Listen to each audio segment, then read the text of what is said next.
श्री परमात्मे नमः। जय गुरुदेव। तुरीयातीतोपनिषद, यह उपनिषद शुक्ल यजुर्वेद से संबद्ध है। इसे तुरीयातीत अवधूत उपनिषद भी कहा जाता है। इस उपनिषद में पितामह ब्रह्मा जी तथा आदि नारायण का प्रश्नोत्तर विद्यमान है, जिसमें पितामह ब्रह्मा जी ने अपने पिता आदि नारायण से तुरीयातीत अवधूत का मार्ग पूछा है। आदि नारायण ने इस मार्ग पर चलने वालों की दुर्लभता बताते हुए अवधूत का आचरण, व्यवहार, चिंतन, मनन आदि की वह कार्य पद्धति बताई है, जिस पर चलकर व्यक्ति अपने जीवन का चरम लक्ष्य प्राप्त कर लेता है। अंत में इस उपनिषद की महत्ता का प्रतिपादन करते हुए इसे पूर्णता प्रदान की गई है। शांति पाठ। ओम पूर्णमदः पूर्णमिदं पूर्णात् पूर्णमुदच्यते पूर्णस्य पूर्णमादाय पूर्णमेवावशिष्यते। ओम शांति शांति शांति। चलिए देखिए, पढ़ते हैं। अथ तुरीयातीत अवधूतानां कोऽयं मार्गः तेषां का स्थितिः इति सर्वलोक पितामहः भगवन्तं पितरम् आदिनारायणं परिसमेत्य उवाच। तमाह भगवान् नारायणो य अयम् अवधूतमार्गस्थः लोके दुर्लभतरो न तु बाहुल्यो यद्येको भवति स एव नित्यपूतः स एव वैराग्यमूर्तिः स एव ज्ञानाकारः स एव वेदपुरुष इति ज्ञानिनः मन्यन्ते। महापुरुषः यः तच्चित्तं मय्येव अवतिष्ठते अहं च तस्मिन्नेव अवस्थितः सः अयम् आदौ तावत् क्रमेण कुटीचको बहुदकत्वं प्राप्य बहुदको हंसत्वम् अवलम्ब्य हंसः परमहंसः भूत्वा स्वरूप अनुसन्धानेन सर्वप्रपञ्चं विदित्वा दण्डकमल दण्डकमलुक्कट सूत्र कौपीनाच्छादनं स्वविधि उक्तक्रियादिकं सर्वमप्सु सन्न्यस्य दिगम्बरो भूत्वा विवर्णजीर्ण वलकलाजिन परिग्रहमपि सन्त्यज्य तद् ऊर्ध्वम् अमन्त्रवद् आचरन् क्षौराभ्यङ्ग स्नान ऊर्ध्व पुण्ड्रादिकं विहाय लौकिक वैदिकम् अपि उपसंहृत्य सर्वत्र पुण्यवर्जितः ज्ञानमपि विहाय शीतोष्ण सुख दुःख मान अवमानं निर्जित्य वासनात्रयपूर्वकं निन्दा गर्व मत्सर दम्भ दर्प इच्छा द्वेष काम क्रोध लोभ मोह हर्ष अमर्ष असूयात् सज्जी अटूर्यात् संरक्षणादिकं दग्ध्वा स्ववपुः पुणपाकारमिव पश्यन् यत्नेन अनियमेन लाभालाभौ समौ कृत्वा गोवृत्त्या प्राणसन्धारणं कुर्वन्यत् प्राप्तं तेनैव निर्लोलुपः सर्वविद्यापाण्डित्यप्रपञ्चं भस्मीकृत्य स्वरूपं गोपयित्वा ज्येष्ठ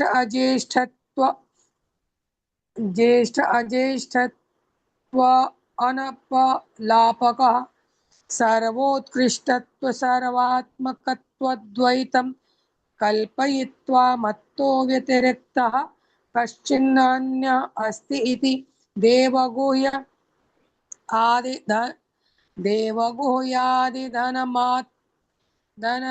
धनम् आत्मनि उपसंहृत्य दुखेन न उद्विग्नः सुखेन न अनुमोदकः रागेण स्प्रियः सर्वत्र शुभाशुभयोः अनभिस्नेहः सर्वेन्द्रिय उपरमः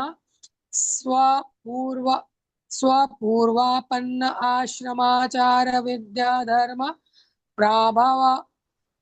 प्राभवमननुस्मरन्त्युक्तवर्णाश्रमाचारः सर्वदा दिवानक्तसमत्वेन समत्वेन स्वप्नः सर्वत्र सर्वदा संचारशीलः देहमात्र अवशिष्टः जलस्थलकमण्डलो सर्वदानुन्मत्तो बालोन्मत्तपिशाच पिशाचवत् एकाकी संचरन् न संभाषणपरः स्वरूपध्यानेन निरालम्ब निरालम्बम् अवलम्ब्य स्वात्मनिष्ठानुकूलेन सर्वं विस्मृत्य तुरीयातीत अवधूतवेषेण अद्वैतनिष्ठापरः प्रणवात्मकत्वेन देहत्यागं करोति यः सः अवधूतः स कृतकृत्यः भवति इति उपनिषद। एक बार समस्त लोकों के पितामह ब्रह्मा ने अपने पिता आदि नारायण के निकट जाकर उनसे पूछा, भगवान, तुरीयातीत अवधूत का मार्ग कौन सा है और उसकी कैसी स्थिति है? भगवान नारायण ने उनसे कहा, अवधूत मार्ग पर चलने वाले इस लोक में दुर्लभ है, वे बहुत नहीं होते। यदि एकाध होता भी है तो वह नित्य पवित्र वैराग्य मूर्ति ज्ञानाकार और वेद पुरुष होता है, ऐसा विद्वज्जन मानते हैं। ऐसा महापुरुष अपने चित्त को मुझ में अवस्थित रखता है और मैं उसी में स्थित होता हूँ। वह प्रारंभ में कुटीचक होता है, तत्पश्चात बहुदकत्व प्राप्त करके हंसत्व का अवलंबन लेता है, हंस होकर फिर परमहंस बनता है।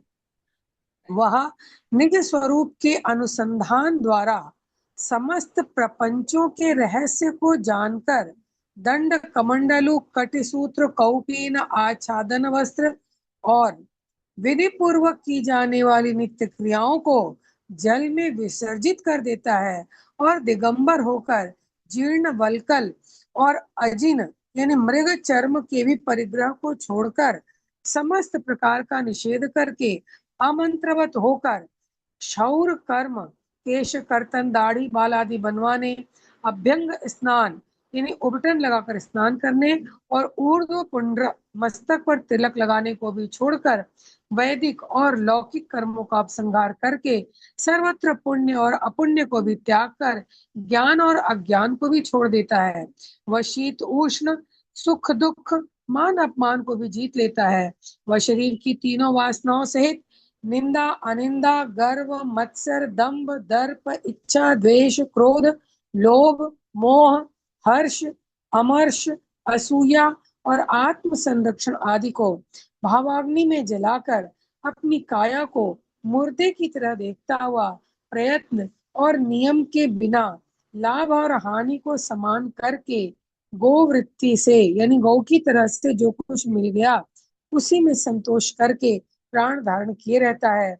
वह सब प्रकार से लालच रहित होकर समस्त विद्याओं और पांडित्य को भस्मीभूत करके अपने वास्तविक स्वरूप को छिपाते हुए छोटे बड़े के भाव को यानी बाह्य व्यवहार में पूर्वत अज्ञानी के समान बनाए रखता है।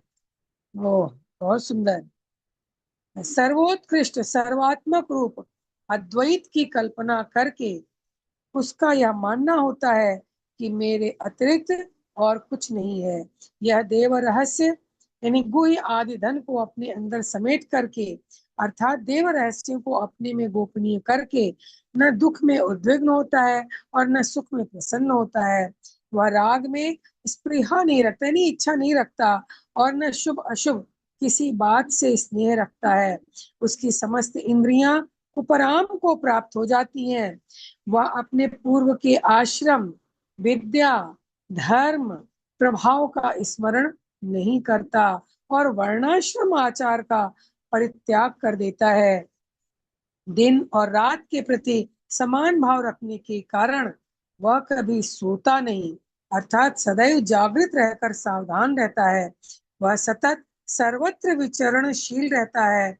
उसका शरीर मात्र अवशिष्ट रहता है अर्थात वह सदैव ब्रह्म रूप होकर शरीर में रहता है और शरीर द्वारा व्यवहार करता है। जल स्थल सरोवर कूप आदि उसका कमंडलू होता है। वह सदा उन्मत्त रहता है किंतु बाहर से बालक उन्मत्त और पिशाच आदि के समान एकाकी विचरण करता हुआ किसी से संभाषण नहीं करता और अपने वास्तविक रूप के ध्यान द्वारा निरालंब का अवलंबन लेकर अपनी आत्मनिष्ठा की अनुकूलता से अर्थात आत्मनिष्ठ होकर सबको भुला देता है।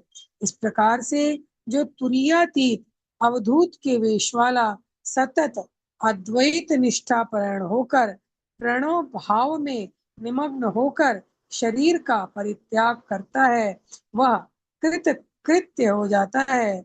यही इस उपनिषद का प्रतिपादन है।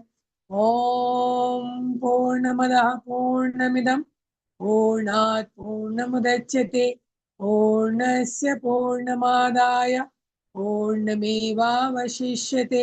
ओम शांति शांति शांति।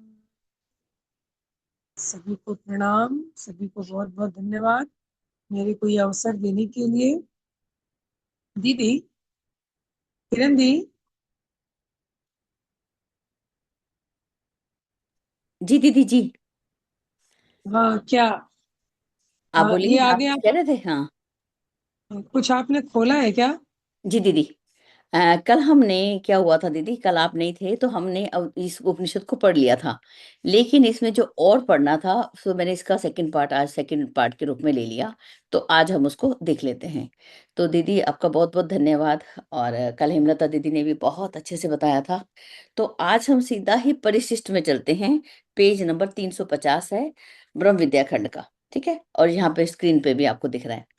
अब यहाँ पे अवधूत की एक विस्तृत व्याख्या, हमने अवधूत उपनिषद पढ़ा, फिर हमने तुरीयातीत उपनिषद पढ़ा। अब यहाँ पर जो है गुरुदेव ने, आचार्य जी ने इसकी एक विस्तृत व्याख्या कर दी परिशिष्ट के अंदर। ठीक है, अब इसको हम पढ़ते हैं, जो हमें समझ आएगा। और जो नहीं समझ आएगा, हमारी दीदी माताएं हमारे साथ हैं तो हमें बताएंगी।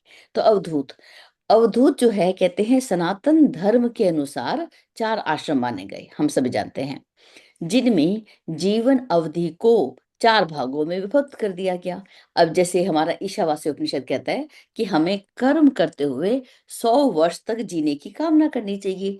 तो यानी कि कर्म करते हुए, तो कर्म करते हुए तो 4 आश्रम बना दिए, एक ब्रह्मचर्य आश्रम, एक गृहस्थ और एक वानप्रस्थ और सन्यास। हमने चारों आश्रम में काम करते हुए, कर्म करते हुए अपनी आयु को 4 भागों में बांटते हुए इस जीवन को जीना है। इसीलिए ऋषियों ने, सनातन धर्म ने इसको 4 आश्रम में बांट दिया। तो 4 आश्रम आप सभी जानते हैं। इसमें जो अंतिम आश्रम है वो सन्यास है। इसे प्रव्रज्या का आश्रम भी कहते हैं। क्यों? क्योंकि इसमें परिव्राजक जो है लोक मंगल और आत्म कल्याण के लिए निरंतर परिव्रज्या करता रहता है। सन्यासी व्यक्ति उसे कहते हैं जिसने अपनी समस्त इंद्रियों पर विजय प्राप्त करके संसार के समस्त आकर्षणों का परित्याग कर दिया हो। अब सन्यासी की परिभाषा दी गई, जिसने सबसे पहले अपनी इंद्रियों पर अपना कंट्रोल किया, ठीक है, और उन पर विजय पाई। हेमलता दीदी, आपका मोबाइल हिल रहा है, थोड़ा सा देखना जरा। अपनी इंद्रियों पर विजय पाई और संसार के सारे आकर्षणों को उसने छोड़ दिया। अब संसार संसार जो है उसको अपनी ओर जो है आकर्षित नहीं कर सकता। साथ ही वह एकमात्र मोक्ष के उपाय में लगा हुआ है। अब जो है सन्यास आश्रम में प्रविष्ट होने के लिए 5 मात्राएं धारण करने का निर्देश दिया गया कि 5 ये मात्राओं को, 5 चीजों को हमें धारण करना होगा। ठीक है, इसमें जो है ये हमें कहाँ पढ़ने को मिलेगा? शाटयायनी उपनिषद। ये अभी हमने पढ़ा नहीं है, जब हम इसको पढ़ेंगे हम तभी उसकी व्याख्या उसमें अच्छे से समझेंगे। या आज हम इसको नहीं देख सकते, लेकिन हाँ चलिए हम समझते हैं। ये 5 चीजें जो हैं, इनको, ये 5 मात्राएं क्या बताई गई उसको हम समझने का प्रयास करते हैं। कौन सी है? त्रिदंड, उपवीत, वस्त्र कोपीन, शिक्के, छीका, पवित्री, ये स्थिति भेद से सन्यासियों के लिए निर्धारित 5 मात्राएं कहलाती हैं। अगर नहीं समझ आता छोड़ के आगे चलेंगे। इन्हें स्थिति के अनुरूप यथा शास्त्र निर्देश यति को ही आजीवन धारण करना चाहिए। ये जो सब चीजें हैं, इसको कौन आजीवन धारण करता है? जो कि एक यति के रूप में अपने जीवन को जीता है। ठीक है, एक यति, लक्ष्मण जी को हम यति कहते थे, कि ऐसी अवस्था जैसे लक्ष्मण जी कहते हैं 13 साल तक सोए भी नहीं थे, मतलब एक जागृति की अवस्था, ऐसी अवस्था, उसको सन्यासी की, यति की उपासना। यति की इन पंच मात्राओं को ब्रह्म में समाहित किया गया है। ये भी नहीं समझ आएगा, आगे चलते हैं। जो मुझे नहीं समझ आता तो मैं सोचती हूँ थोड़ा आगे चलते हैं और समझते हैं, आगे देखते हैं। संन्यास उपनिषद में सन्यासियों के 6 प्रकार बताए गए। अभी हमने पीछे पढ़ा उनके कौन कौन से प्रकार थे। कुटीचक बोला किसी को, कोई बहुदक है, कोई हंस है, तो कोई परमहंस है, कोई तुरैयातीत है, और अवधूत। ये जो है जिस संन्यास आश्रम उपनिषद आएगा उसमें हम पढ़ेंगे। अवधूत जो है संन्यास की सबसे ऊंची श्रेणी है। अवधूत उपनिषद के मंत्र 2 में अवधूत को इन शब्दों में परिभाषित किया गया है। अवधूत उपनिषद हम पढ़ चुके हैं, तो इसको हमने अच्छे से पढ़ा था। अक्षर त्वाद वरेनियम, इसको भी संस्कृत दीदी पढ़ेंगे, मैं हिंदी पढ़ती हूँ।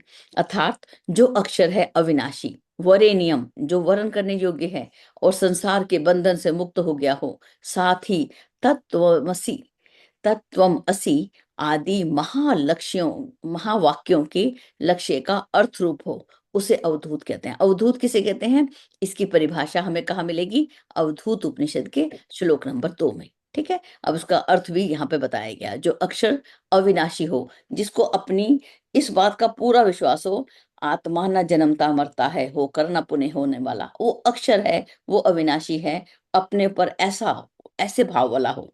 वरेनियम, वरण, श्रेष्ठता को वरण करता हो और वो भी वरण करने योग्य हो, ऐसा।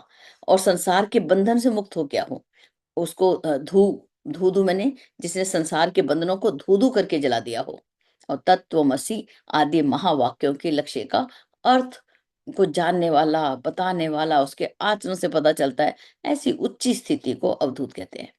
इसी प्रकार संन्यास उपनिषद में भी अवधूत की स्थिति का विवेचन करते हुए उपनिषदकार ने लिखा है कि अवधूत अनियम वाला होता है। अनियम वाला कि उसके लिए जप यज्ञ आदि का कोई नियम अनिवार्य नहीं है, क्योंकि ये जैसे वो कहता है मैं कर चुका, जो मुझे करना था मैं कर चुका, ऐसी अवस्था को पा जाता है।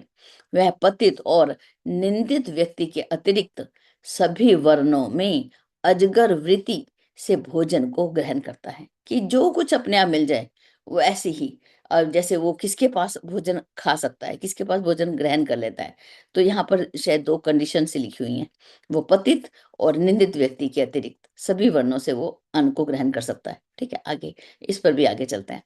अवधूत सतत आत्म अनुसंधान में निरत रहता हुआ, कैसी स्थिति है उसकी, अब किस में निरत है, अपनी आत्मा के अनुसंधान में वो लगातार रहता हुआ। अब पर्वत, वृक्ष, घास, तृण आदि जड़ पदार्थों से अपने को पृथक मानता है कि मैं तो चेतन तत्व हूँ, अब मैं शरीर नहीं, मैं तो आत्मा हूँ, मैं चेतन हूँ। ये जो है सभी तत्वों से अपने आप को ऊपर उठा लेना। और काल से कुलित और शीघ्र नष्ट होने वाला नहीं हूं, जो समय मुझे नष्ट नहीं कर सकता, कुछ भी मुझे नष्ट नहीं कर सकता, मैं ऐसा हूं। तो ये हम कहाँ पढ़ेंगे, संन्यास उपनिषद में पढ़ेंगे, अभी हमने पढ़ा नहीं है, इसलिए थोड़ी समस्या आएगी, तो कोई बात नहीं। सन्यासी के अन्य भेद बताए, क्योंकि अभी हमने पढ़ा वो कुटीचक होता है, फिर बहुदक होता है, एक जैसे सोपान, सीढ़ियां जो हैं उसको हम समझें। पहली सीढ़ी कौन सी है, कुटीचक। कुटीचक जिसे कुटीचर भी कहते हैं, और वो कैसा होता है, अब वो कैसा होता है, शिखा और यज्ञोपवीत को धारण किया होता है उसने, जो दंड, कमंडल, लंगोटी, चादर, कंथा, कंथा मैंने गुदड़ी, जहां पर सोने के लिए वो अपना कुछ पैकेज कर लेता है, सामान को इकट्ठा कर लेता है, कम सामान में रहता है, लेकिन अभी भी उसके पास चिन्हों को धारण करता है। जैसे शिखा स्थूल शिखा में भी रखता है, यज्ञोपवीत को भी धारण करता है, तो उसको कुटीचक, तो उसकी उसकी अपनी महत्ता है। शिखा जो है वो चेतना का सेंटर, यहीं से हम अपनी सारी शक्तियों को लेते हैं, लेकिन एक यहाँ पर इसकी अवस्था बताएगी।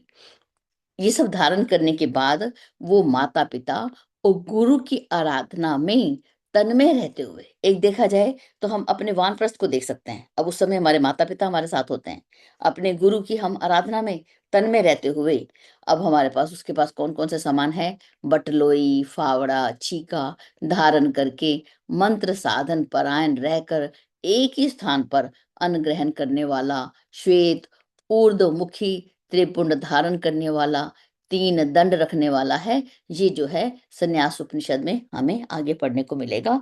तो ये कुटीचक सन्यासी ऐसा होता है, उसके स्वरूप का वर्णन। अब देखिए बहुदक सन्यासी किसको बोलते हैं। बहुदक आगे की सीढ़ी है, देखिए बहुदक शिखा आदि कंथा, कंथा किसको बोला था, गोदड़ी, बिस्तर यानी छोटा सा। त्रिपुंडधारी, 3 प्रकार के पुंड अपने मस्तक में रखता है, ठीक है, यानी कि उसको चिन्ह रखता है कि ओम, ओम को धारण करता है, 3 पुंड उसमें ही आते हैं। सब प्रकार कुटीचक के समान आचरण वाला होता है और मधुकरी वृत्ति से केवल अष्टग्रास भोजन ग्रही होता है। सिर्फ वो कैसे है, ऐसी वृत्ति से, ऐसी वृत्ति है कि 8 ग्रास का भोजन ही वो धारण करता है। कि कितना भोजन खाना है, सिर्फ 8 ग्रास, ठीक है। तो ये उसकी बहुतक सन्यासी इस तरह से होता है। इसका आचरण कैसा होता है, कुटी चक्र के समान ही है। अब ये किसकी आराधना में लगा हुआ है, माता पिता और गुरु की आराधना में रहते हुए और एक जगह पे रहते हुए ये साधना करता है, समाज को ऊंचा उठाता है, अपने राष्ट्र को ऊंचा उठाता है। तो इस रूप में ये संन्यास आश्रम में काम करता है। आगे है हंस। अब हंस कैसे होते हैं, हंस का स्वरूप इस प्रकार से है। ये भी हम कहाँ पढ़ेंगे, संन्यास उपनिषद में। अर्थात इसकी प्रवृत्ति कैसी होती है, हंस की तरह। हंस की प्रवृत्ति क्या है, नीर और क्षीर को वो जानता है, विवेकवान दृष्टि वाला होता है। और ऐसा सन्यासी कैसा होता है, जटा धारण करने वाला। जटा धारण वाला जैसे भगवान राम जब वन में गए तो सबसे पहले उन्होंने जैसे बरगद का पेड़ है, ऐसे किसी पेड़ के नीचे बैठकर उसकी जो दूध होता है पेड़ से निकलने वाला, उसको लेते हुए अपनी जटाओं को बनाया। जटाओं को क्यों बना लिया जाता है, ताकि अब हम वन में जा रहे हैं तो वहां पर क्या, नहाने के लिए हमको हर समय जल मिलेगा, हमको हर समय सुविधा होगी कि हम रोज अपने बालों को धो सके। तो वो नहीं धो सकते, तो इसलिए उसको जटाओं को धारण कर लेते हैं। फिर वो जटाएं जो हैं उसी रूप में रहता है, वो उसकी नित्य की समस्याओं से ऊपर उठना, इसको हम जटा धारण बोलेंगे। त्रिपुंड को ऊर्ध्व पुंड धारण करने वाला, मतलब ऊर्ध्व पुंड मतलब कि इस तरीके से उसने, मुझे जो समझ आ रहा है कि ऊपर की ओर उसको जो है चिंतन को रखता हुआ अपनी इस रूप में, और अनिश्चित स्थान पर भिक्षाटन करके। अब जो है कोई निश्चित स्थान नहीं है, कहीं से भी भिक्षा का वो ले लेता है। अभी तक हम कुटीचक में भी एक नियत स्थान पे थे, बहुदक में भी अब एक स्थान नियत था, लेकिन कम भोजन करता था, मित अब भोजन करने वाला हो गया था।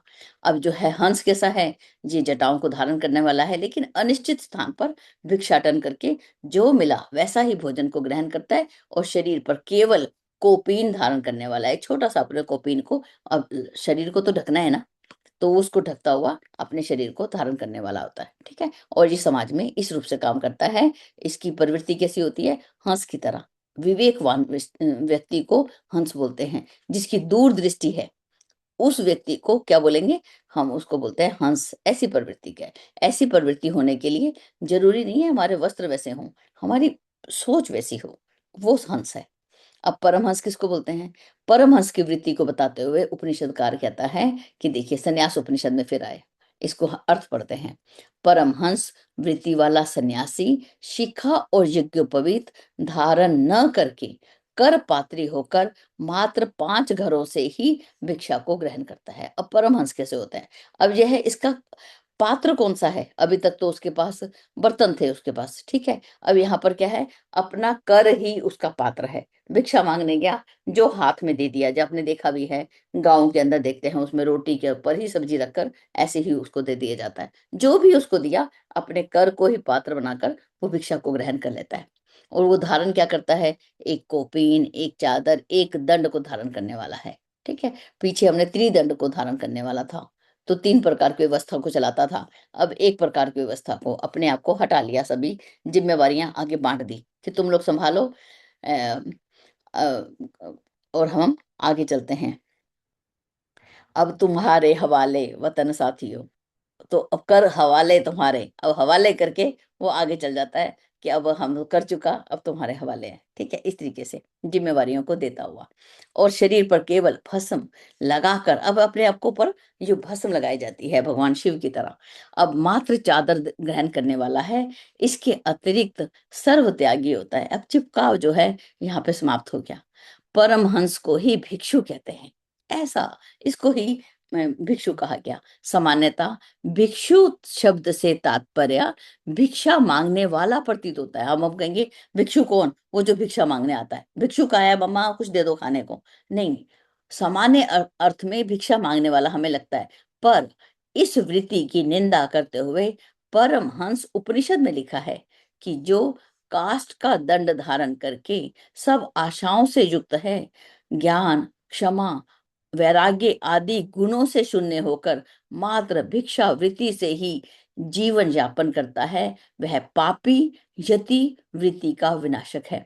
कि जो व्यक्ति, अब इसमें लिखा, परमहंस उपनिषद में लिखा गया था कि, अब यहाँ पे एक शब्द आया ना कि भिक्षु किसको बोला, कि जो भिक्षा मांगता होगा। लेकिन गुरुदेव यहाँ पे निंदा करते हुए उस व्यक्ति की, कि जिसने लकड़ी का, काष्ठ का दंड तो धारण किया है, लेकिन अभी भी आशाओं से युक्त है, ये मिल जाए वो मिल जाए, अभी आशाएं चल रही हैं, ज्ञान से रहित है, क्षमा नहीं करता, वैराग्य से रहित है, शून्य है, और केवल भिक्षा वृत्ति से ही जीवन यापन करता है, भिक्षा से ही अपने जीवन को चलाता है। गुरुदेव लिखते हैं, अगर हम वानप्रस्थ में जाएं और समाज के ऊपर निर्भर होकर अगर हम काम कर रहे हैं तो वो बड़ी समस्या है।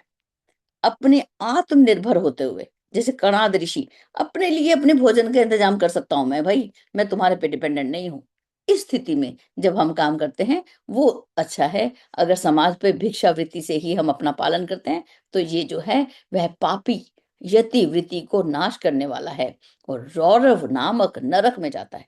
उसके नरक भी निश्चित है कि उसका अपराध जो है उसका दंड उसको भोगना ही पड़ता है। इसीलिए कभी समाज के ऊपर भार बनकर हमने नहीं जीना। जीवन भर कर्म करते हुए बच्चों पे भी भार नहीं बनना, पति पे भार नहीं बनना, अपने पिता पे भी भार नहीं बनना, हमेशा काम करते हुए अपने जीवन को जीना है। ऐसा, इसको एक सन्यास की पराकाष्ठा। सच्चा भिक्षु कौन है, उसके लिए लिखते हैं, वह आशांबर है, नमस्कार, स्वाहा, स्वधा से रहित, स्वर्ण आदि का संग्रह न करके, राग द्वेष से रहित होकर अपने आत्म तत्व में ही स्थित रहता है। उसको जो है, इसको सच्चा भिक्षु कौन है। ठीक है, हमने सरल अक्षरों में समझने का प्रयास किया। अब ये देखिए, तुर्यातीत, अभी हमने वही उपनिषद पढ़ा, इसी के अंदर गुरुदेव बोलते हैं, अब जो है एक एक अवस्था को बताया, हंस बताया, परम हंस बताया, अब तुर्यातीत अवस्था को देखते हैं। कहते हैं इस अवस्था में, संन्यास उपनिषद में इसको बताया गया, तुर्यातीत सन्यासी जो है गोमुख वृत्ति से केवल 3 घरों से फल अथवा अन्न का आहार ग्रहण करता है। वह भोजन देह धारण करने मात्र के लिए ही ग्रहण करता है, इतना ही भोजन करता है कि देह बनी रहे। ठीक है, तथा ये मानता है मैं तो चेतन आत्मा हूँ, शरीर तो मृतक के समान है। शरीर तो है ही लकड़ी के समान, काष्ठ का है।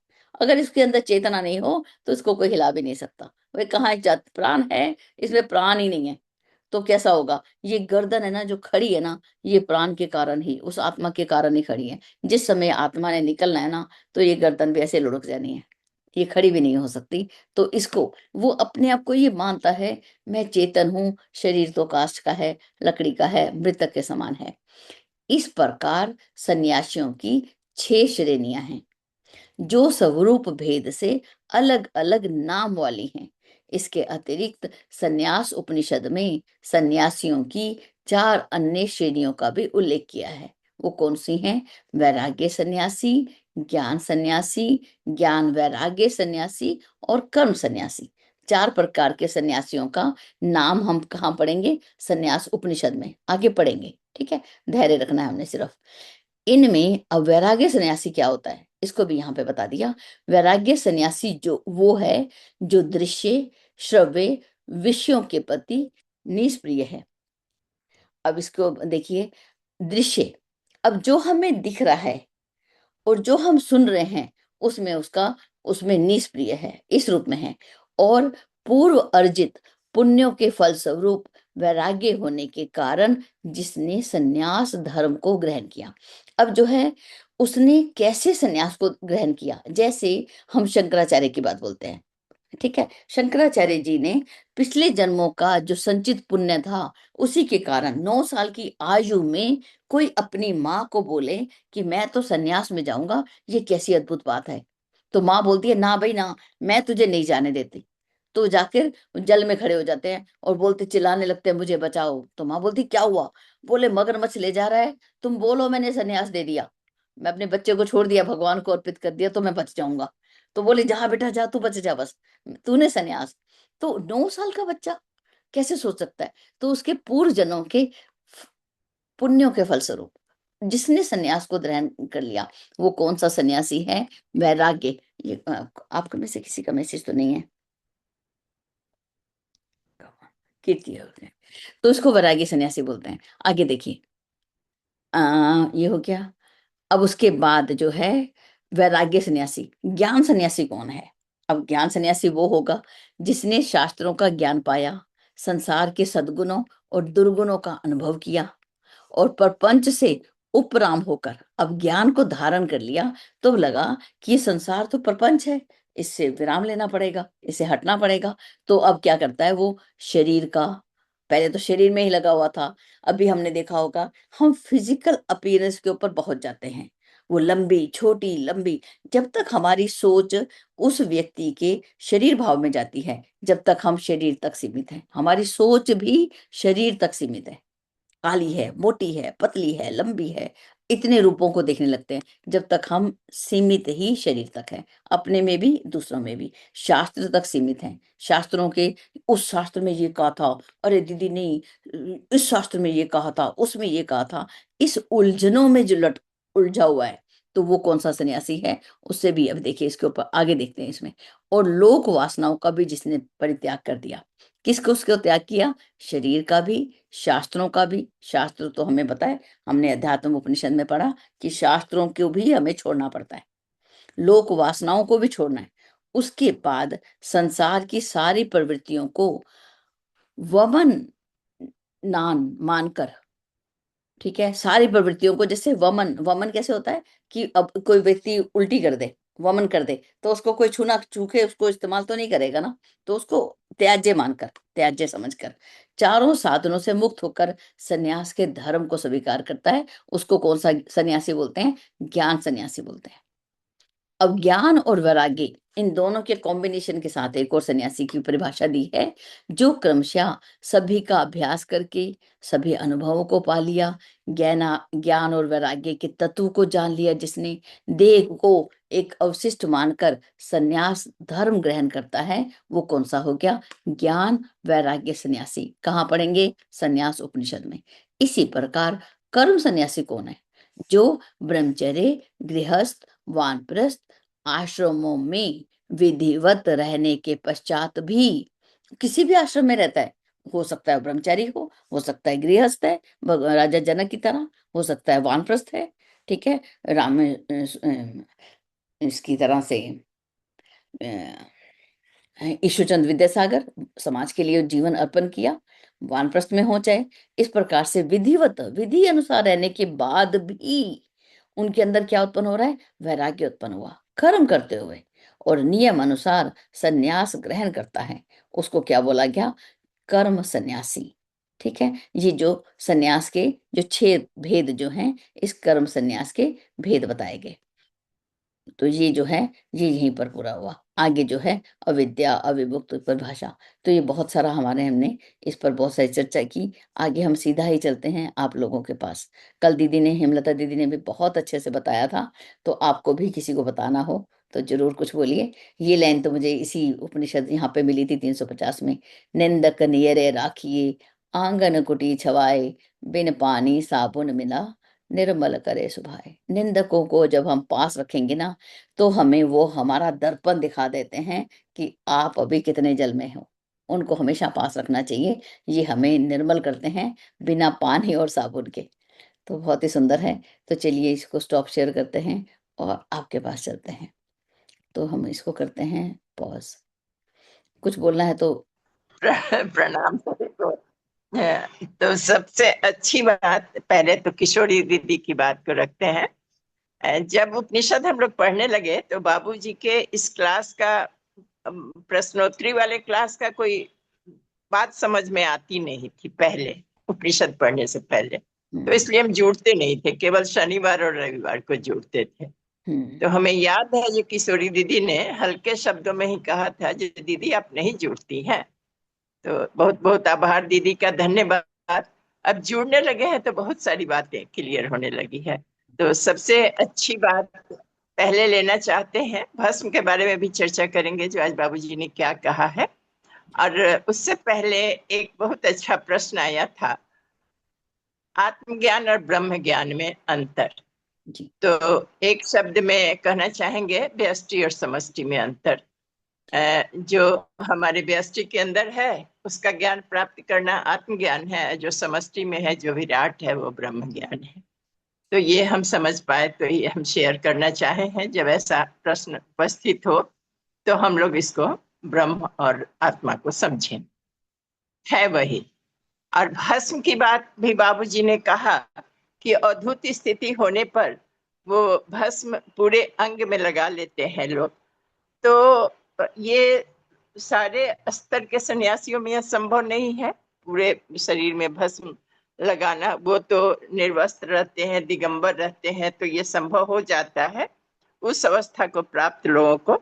तो उसी का शॉर्टकट गुरुदेव ने हमें दिया हुआ है। उसका ये करके, त्रैवसम जमदग्ने इति ललाटे कश्यपस् त्रैवसमिति ग्रीवायाम यद्देवेषु त्रैवसमिति दक्षिण बाहुमूल्ये तन्नोऽस्तु त्रैवसमिति हृदि। तो दीदी यही चर्चाएं चल रही थी, हम यही बात समझ पाए। यहाँ भी जो हम समझ पा रहे हैं, द्वय उपनिषद का अगर समय हो तो 48 हो गया है दीदी, लेकिन बड़ा सुंदर ये हमें लगा है, इसलिए चर्चा करना चाहे हैं, शॉर्ट में लेते हैं। बहुत सुंदर बात कही गई है। एक तो कहा गया कि यह किस वेद से संबद्ध है, यह अभी तक अज्ञात है। तो ये ऊपर की चीज है और सरल भी है। तो सरल इस माने में कि इसमें मात्र 7 मंत्र है और 2 का तो केवल चर्चा है उस प्रथम अक्षर के विषय में, और बाकी 5 का वो द्वितीय अक्षर। द्वय मतलब दूसरा, और द्वय क्या, तो शब्द, यहाँ शब्द की बात हो रही है। तो अब श्रीमद द्वय की उत्पत्ति विवेचित की जाती है, मतलब उस श्रीमद द्वय की उत्पत्ति कैसे हुई उसकी विवेचना यहाँ की जा रही है और इसकी महत्ता का वर्णन किया जाता है। तो हम लोग समझते चलेंगे, अगर ध्यान देंगे तो समझ में क्लियर आ जाएगा। द्वितीय वाक्य है, प्रथम वाक्य और द्वितीय, प्रथम शब्द होता है और द्वितीय वाक्य होता है। तो नोट में ये ज्यादा क्लियर होगा। अभी यहाँ जो लिखा हुआ है उसको हम लोग समझने की कोशिश करते हैं। श्रीमद द्वय की उत्पत्ति विवेचित की जाती है, उसकी महत्ता वर्णित की जाती है। द्वितीय वाक्य है षटपद, अष्टदश संख्या वाले हैं। इसका 6 पद है, 18 संख्या है। इसमें 25 अक्षर हैं, 15 अक्षर पहले हैं और 10 अक्षर बाद में है। तो आप दीदी कह रही हैं इसे पूछने के लिए, तो हम जो समझ पाए, बाबूजी से कृपया आप अवश्य पूछेंगे किशोरी दीदी। हम जो इसको समझ पा रहे हैं कि पहले प्रथम था, इतना ही चले, नोट में एकदम क्लियर हो जाएगा। तो प्रथम अक्षर, और वो जब संकल्प किया तो द्वय बना, द्वितीय बना, और द्वितीय जब बना तो उसके अंदर इतने चीज हैं, 6 पद हैं, अष्टादश संख्या वाले हैं, जो उसमें ये जो मात्रिकाएं आती हैं, मात्रिका विद्या जो शरीर के अंदर जो अक्षमाला उपनिषद में दिया गया है, वो शब्द उसको हम समझ सकते हैं, और 25 अक्षर उसको कहा गया, अथवा वही 6 चक्र और 18 उसके बाद शुरू में जो संख्या बताई गई है इसको हम लोग पढ़े हुए हैं, और फिर 24 वही 5 कर्मेंद्रिय, 5 ज्ञानेंद्रिय, और 5 तन मात्राएं, 15, और 5 तत्व, मन बुद्धि 5 चित्त तत्व, अहंकार, हाँ हाँ, जी, और एक 5 आत्मा, तत्व। वो मिलाकर 25 हो जाता है। तो यही उसकी व्याख्या है। 15 अक्षर पहले है और 10 अक्षर बाद में आया है, उसी को विस्तार करके बताया गया है यहाँ। अब पूर्व में नारायण की अनादि सिद्ध कहा गया है। यही भाषा थोड़ा क्लिष्ट है, लेकिन अगर समझे हम तो क्लियर हो जाता है। पूर्व में मतलब सबसे पहले, मतलब सबसे पहले के भी पहले। अनादि, जिसको आदि शक्ति गायत्री को कहा जाता है, आदि फलाना, आदि शक्ति वो है, आदि भगवान वो है, आदि गुरु शिव है, आदि गुरु कृष्ण है, ऐसा कहा जाता है। तो आदि से भी जो पूर्व का है उसे अनादि कहा जाता है। तो यहाँ यही बात समझने की है कि पूर्व में मतलब अनादि से, आदि से पूर्व, अनादि में नारायण को अनादि सिद्ध कहा गया है। वही अनादि सिद्ध नारायण को कहा गया है, माने उससे पूर्व के वही शक्ति है जो सदाचार के मूल और मंत्रों में रत्न स्वरूप है। तो वो कैसा है? जो सदाचार के मूल है, माने सदाचार के जड़ है, मूल जड़ होता है, आधार है, और मंत्रों में रत्न स्वरूप है। तो इससे कल्पना किया जा सकता है जो इसकी किसकी चर्चा चल रही है, वो अनादि कौन है? वो ब्रह्म है। और उस ब्रह्म को अक्षर में हम क्या कहते हैं? हमेशा हम चर्चा करते हैं ओम परमात्मा का, ब्रह्म का स्वघोषित नाम है। यहाँ वही बात क्लियर हो रहा है कि यह उपनिषद, अब देखिए ये शब्द सब श्रीमद, हमको तो बहुत आनंद आता है इसीलिए कि शब्द सब बहुत सुंदर सुंदर दिखाई देता है। इसमें चुना हुआ शब्द श्रीमद किसको कहते हैं? जो श्री संपन्न होता है। तो श्रीमद द्वय, दूसरा की उत्पत्ति के संकल्प के साथ प्रारंभ होता है द्वयोपनिषद। माने किसने? अनादि ने संकल्प किया, तो संकल्प के साथ क्या आरंभ होता है? तो द्वय, दूसरा आरंभ होता है, दूसरा अस्तित्व आरंभ होता है।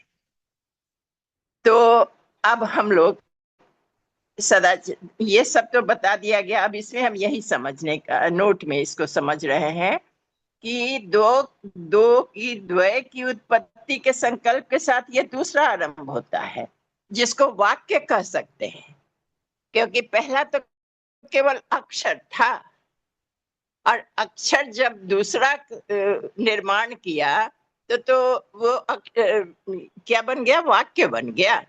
एक से अधिक शब्द अगर हो जाएगा तो वाक्य हो जाएगा, तो वाक्य बन गया। तो वाक्य को ही द्वितीय कहते हैं।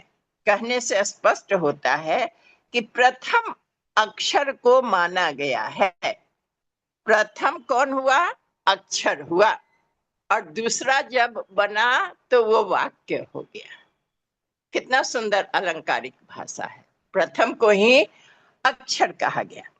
तो अक्षर जो है वो कैसा है? अक्षर का अर्थ भी क्लियर है, जो जिसका क्षरण नहीं होता है, तो वह अविनाशी है, अव्यक्त भी है, उसको देखते भी नहीं हम, अव्यक्त भी है, वह सदैव है, शाश्वत है, मतलब अतः वह प्रथम है। क्लियर है? अच्छा, वाक्य उसकी अभिव्यक्ति होने से द्वितीय है। अब वाक्य उसकी अभिव्यक्ति हो गई, उसका संकल्प के द्वारा निर्माण हो गया।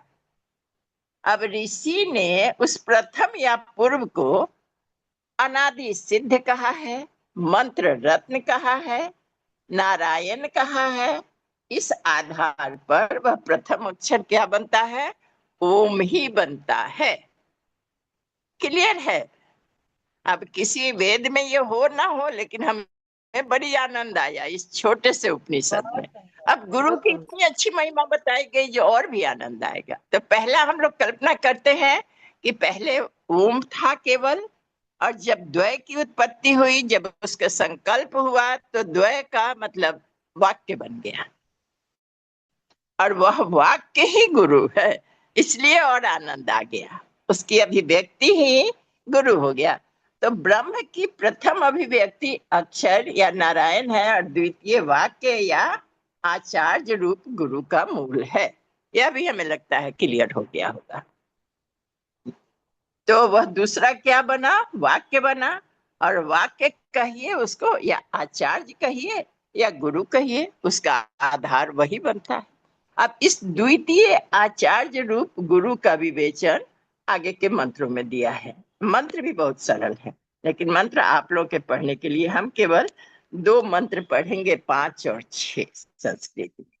तो जो आचार्य वेद संपन्न, आचार्य कैसे होते हैं, गुरु कैसा होता है, इसका बहुत सुंदर वर्णन है कि जो आचार्य वेद संपन्न है, मंत्रों का ज्ञाता है, मंत्रों का भक्त है, मंत्रों का आश्रय लेने वाला है, पुराणज्ञ है, मतलब पुराण में भी विशेषज्ञ है, विशेषज्ञ है, पवित्र है, ईर्ष्या रहित है, विष्णु भक्त है, गुरु भक्त है, ऐसे लक्षणों से संपन्न व्यक्ति को गुरु कहते हैं। द्वय वही है। अब गुरु को एक नया शब्द से हम लोग संबोधित कर सकते हैं, द्वय।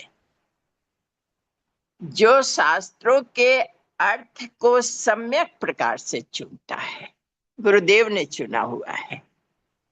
हमारे सदगुरु ने बड़ी सम्यक दृष्टि से शास्त्रों को चुना हुआ है और समझते हैं, और सदाचार को न केवल स्थापना करता है, वरन स्वयं भी वैसा ही आचरण करता है। इसीलिए हमेशा कहा जाता है, बाबूजी भी कहते हैं कि अपने आचरण से शिक्षा। मुंह से तो बहुत लोग बोल लेते हैं, आचरण बोलना चाहिए। तो वह गुरु वैसा ही होता है जो अपने आचरण से दिखाता है, उसे ही आचार्य कहते हैं। गुरु शब्द में गु का अर्थ होता है अंधकार, और रू का शब्द का अर्थ होता है अंधकार का निरोधक। हमेशा आप लोग कर्म कांड कराते हुए कहती होंगी, गुरु पूर्णिमा के दिन, गुरु पूजन के दिन, जो गुरु मतलब गु मने अंधकार और रू मने प्रकाश, अंधकार से प्रकाश की ओर ले जाने वाला।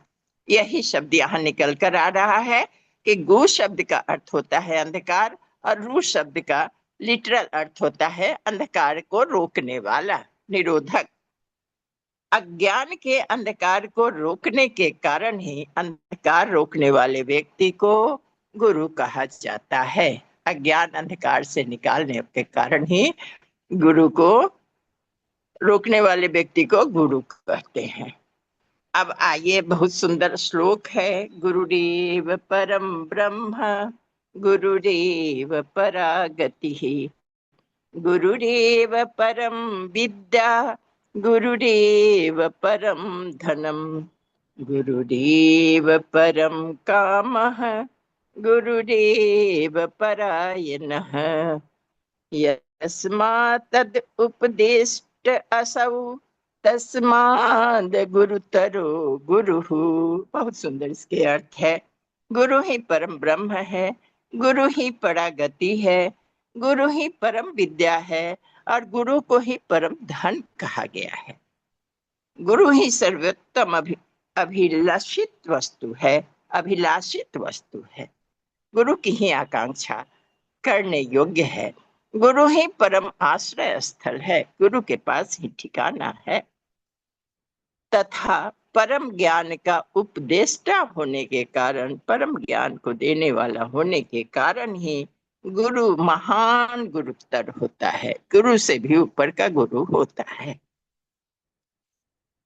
अब अंतिम आता है 7वां। गुरु शब्द का उच्चारण एक बार भी कर लेने से संसार से मुक्ति प्राप्त हो जाती है। इसके गुरु उच्चारण से सभी पुरुषार्थ सिद्ध होते हैं। फिर वह कदापि इस संसार में पुनरागमन नहीं करता, कभी पुनरावर्तन नहीं करता। यह सत्य है। जो इसे ठीक प्रकार समझता है उसे सभी फल प्राप्त होते हैं। इति द्वयोपनिषद समाप्ता। प्रणाम, धन्यवाद। तो पहला अक्षर ओम और द्वय गुरु। जी दीदी, प्रणाम, धन्यवाद।